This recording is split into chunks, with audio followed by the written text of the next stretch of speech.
Friends, welcome to DCP biology. Myself Ashwini Jain Kaur और हम देख रहे हैं आज 10th स्टेट बोर्ड का second chapter that is life process in living organism part 1, जिसमें हमने प्रीवियस वीडियो ट्यूटोरियल में डिस्कस किया था about the aerobic respiration, specifically glycolysis that is EMP, TCA that is Krebs cycle and electron transport chain. In today's video tutorial we are going to discuss about the anaerobic respiration and let's start with that. Anaerobic respiration का मतलब होता है ऐसा respiration जो oxygen independent है, that organism doesn't require oxygen for making the energy. Generally हमें कौन बताता है? बैक्टीरिया में अनएरोबिक रेस्पिरेशन होता है। मस्कुलर सेल जो होते हैं, जो मसल सेल्स होते हैं ह्यूमन के, उसमें अनएरोबिक रेस्पिरेशन होता है। आरबीसी जो माइटोकॉन्ड्रिया को लैक करती है, जिनके पास माइटोकॉन्ड्रिया प्रेजेंट नहीं होता है, जिन्हें इरिथ्रोसाइट्स भी कहा जाता है, उनमें अनएरोबिक रेस्पिरेशन होता है। एंड जो सीड जर्मिनेट करने वाली है, जर्मिनेटिंग सीड जो होती है, जो मिट्टी के नीचे जमीन में है, उसमें भी अनएरोबिक रेस्पिरेशन होता है। ठीक है। नाउ अनएरोबिक रेस्पिरेशन में इनकम्प्लीट ऑक्सीडेशन ऑफ ग्लूकोज होगा। क्या होगा? Incomplete oxidation of the glucose. और इस इनकम्प्लीट ऑक्सीडेशन की वजह से the energy which is going to be produced in the procedure of anaerobic respiration ये काफी कम होती है as compared to the aerobic respiration। ठीक है, तो अब हम देखेंगे कि exactly होता कैसे। So anaerobic respiration occurs in two stages, glycolysis and fermentation। क्या है? glycolysis and fermentation। Now site of both is cytoplasm। कहाँ होना है ये? साइटोप्लाज्म में होना है। ग्लाइकोलिसिस भी साइटोप्लाज्म में होना है एंड फर्मेंटेशन भी साइटोप्लाज्म में ही होना है। अब अगर आप लोगों को प्रीवियस वीडियो ट्यूटोरियल आपने देखा होगा तो हमने ग्लाइकोलिसिस के 10 स्टेजेस देखे थे। इन अ सेम वे यहाँ पे क्या होने वाला है, इसमें भी ग्लाइकोलिसिस इसी 10 स्टेज में क्या होगा? कवर होगा। कौन से 10 स्टेज थी ये? ग्लूकोज, ग्लूकोज का conversion, glucose 6 phosphate, then fructose 6 phosphate, fructose 1,6 bis phosphate, then the 1,3 bis phosphoglycerate, 3 phosphoglycerate, 2 phosphoglycerate, phosphopyruvate and then pyruvate, right. तो यही सेम प्रोसीजर कैरी होने वाली है इन अनएरोबिक रेस्पिरेशन। कहाँ तक? पाइरुवेट के फॉर्मेशन तक। कहाँ तक? पाइरुवेट के फॉर्मेशन तक। तो यहाँ पे भी कितने एटीपी जनरेट होने? 4 एटीपी जनरेट होने। Out of that 2 ATP is going to be utilise here, 1 is here and another one is here। तो 4 एटीपी बनते हैं और 2 एटीपी यूटिलाइज हो जाते हैं। उसी के साथ साथ NAD और NADH भी बनता है, बट इस NAD NADH का एज सच इस्तेमाल अनएरोबिक रेस्पिरेशन में नहीं किया जाएगा।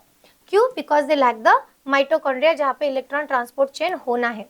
सो ग्लाइकोलिसिस ये कितने स्टेज प्रोसीजर है? ग्लाइकोलिसिस ये 10 स्टेज प्रोसीजर है, जिसमें हमें 2 एटीपी मॉलिक्यूल, वाटर मॉलिक्यूल मिलते हैं। और उसी के साथ साथ हमें क्या मिलता है? हमें मिलता है पाइरुवेट। अब ये पाइरुवेट का इस्तेमाल किया जाता है फॉर द फर्मेंटेशन। तो फर्मेंटेशन का मतलब क्या है? फर्मेंटेशन का मतलब होता है conversion of carbohydrate into the carbon dioxide and alcohol. या सिंपली हम कह सकते हैं कि शुगर का कन्वर्जन कर दो, कार्बोहाइड्रेट का कन्वर्जन कर दो, एदर इन कार्बन डाइऑक्साइड, अल्कोहल और सर्टन सेकेंडरी मेटाबोलाइट्स। ठीक है। सो अब क्या क्या फॉर्मेशन हो सकता है ये हम देखेंगे with the help of certain chart. So right now focus over here कि अनएरोबिक रेस्पिरेशन हो रहा है। इस अनएरोबिक रेस्पिरेशन में ग्लूकोज जा रहा है ग्लाइकोलिसिस में और ग्लाइकोलिसिस से मिल रहा है हर जगह pyruvic acid. Pyruvate is nothing but a pyruvic acid. Pyruvic acid जब फर्मेंटेशन में जाता है तो वो अल्कोहल देगा। किसमें? ईस्ट में। मतलब जब ईस्ट अनएरोबिक रेस्पिरेशन करेगी तो वो किसे प्रोड्यूस करेगी? अल्कोहल को। और इसी का इस्तेमाल हम करते हैं इथेनॉल बनाने के लिए। इथेनॉल दैट इज C2H5OH, ये इथेनॉल है और इसे बनाने के लिए हम साइक्रोमेसिस सर्विसी का इस्तेमाल करते हैं।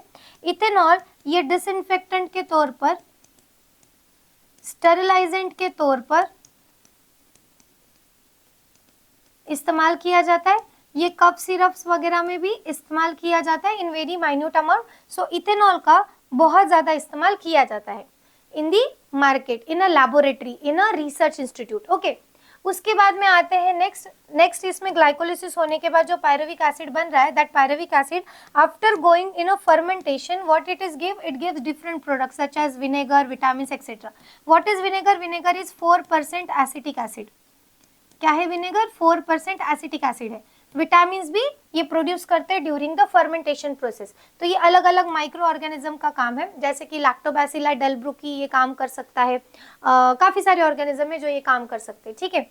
इन थर्ड केस क्या होता है, जैसे कि अगर मसल सेल्स में या फिर आरबीसी में ये काम हो रहा है फर्मेंटेशन का, पायरुविक एसिड फर्मेंटेशन में जाता है और लैक्टिक एसिड का प्रोडक्शन करता है। Due to accumulation of this lactic acid only what is going to be happen, हमारे मसल्स में क्रैम्प आते हैं।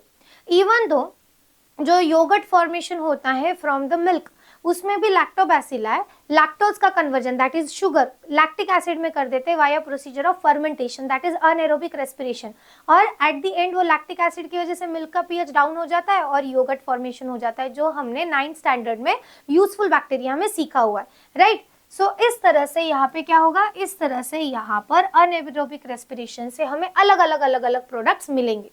अंडरस्टूड, समझ में आ गया। अब एक सवाल ये भी आता है कि अनएरोबिक रेस्पिरेशन में हम ग्लूकोज का इस्तेमाल करके अलग अलग प्रोडक्ट बना रहे, क्या हम एरोबिक रेस्पिरेशन में ग्लूकोज के अलावा किसी और का इस्तेमाल कर सकते हैं? यस, कर सकते हैं। देखो, बॉडी में डिपेंडिंग अपॉन द अवेलेबिलिटी की primary source of energy is glucose, हमेशा ध्यान में रखना। Carbohydrate that is sugar is the primary source of energy, और उसमें भी ग्लूकोज पहले चूज किया जाता है।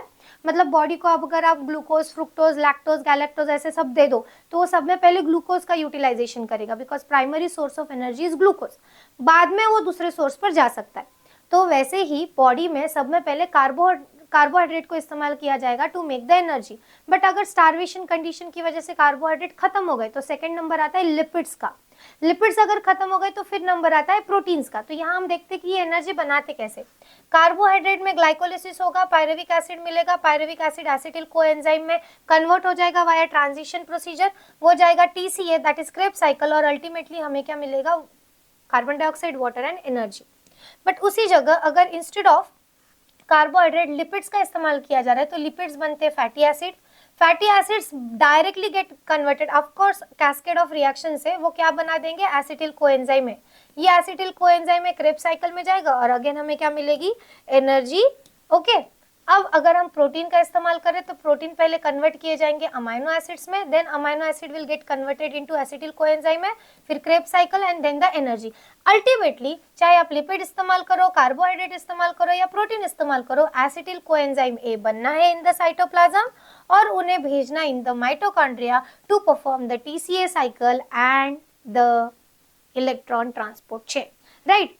इन नेक्स्ट वीडियो ट्यूटोरियल ये हम देखने वाले कि बाकी के जो न्यूट्रिएंट्स है क्या उनसे एनर्जी मिलती है, तो मिलती है, वो हमने देखी ली, प्रोटीन से भी मिलती है, बट फैटी एसिड से भी मिलती है, बट मिलती कितनी है, कैसे मिलती है, और उसी के साथ साथ व्हाट आर देयर रोल, कौन से चीजों को हम न्यूट्रिएंट कह सकते हैं, ये सारा हम देखने वाले इन नेक्स्ट वीडियो ट्यूटोरियल। अगर ये वीडियो आपको समझ आया है तो लाइक कीजिए, फ्रेंड्स के साथ शेयर कीजिए, चैनल को सब्सक्राइब कीजिए, जुड़े रहिए विद डीसीबी बायोलॉजी के साथ। Be healthy, wealthy, peaceful, and yes, study smartly. Have a great time ahead. Bye bye.